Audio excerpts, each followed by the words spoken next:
ትላንትና ዋናው መነጋገሪያው በአሰልጣኙና በኤምባፔ መካከል በዚህ በአሰላለፉ ጉዳይ ላይ የነበረው የቃላት እሰጥ አገባ ነው። ኤምባፔ 69 ደቂቃ ተመልካች ሆኖ ተቀይሮ ገባ።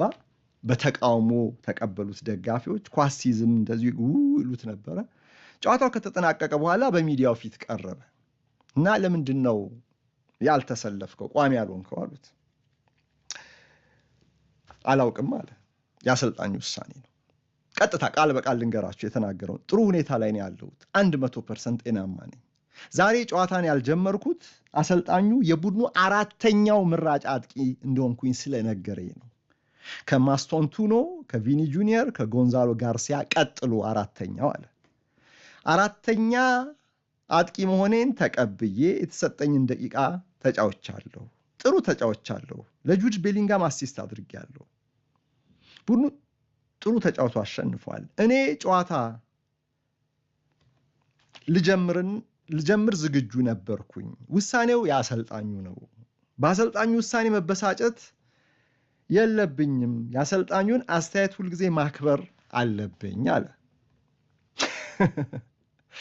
እንዴት በቃ በማር የተለወሰ መርዝ እንደሆነ ይሄ ንግግር ይሁን። እንዴት አድርጎ እንደለወሰው በማር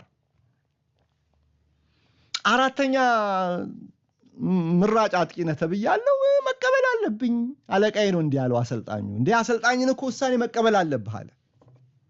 ከዛ ጋዜጠኞቹ ይሄንን ወሰዱና ለአሰልጣኙ ጠየቁት። አረ ኪሊያን ኤምባፔ እንዲህ እያለህ ነው፣ እውነት አራተኛ ምርጫ ስለሆነ ነው ያላሰለፍከው? አርቤሎ የሚናገረው አጣ። እኔ እንጃ እኔ ምን እንደምላችሁ አላውቅም ነው ያለው።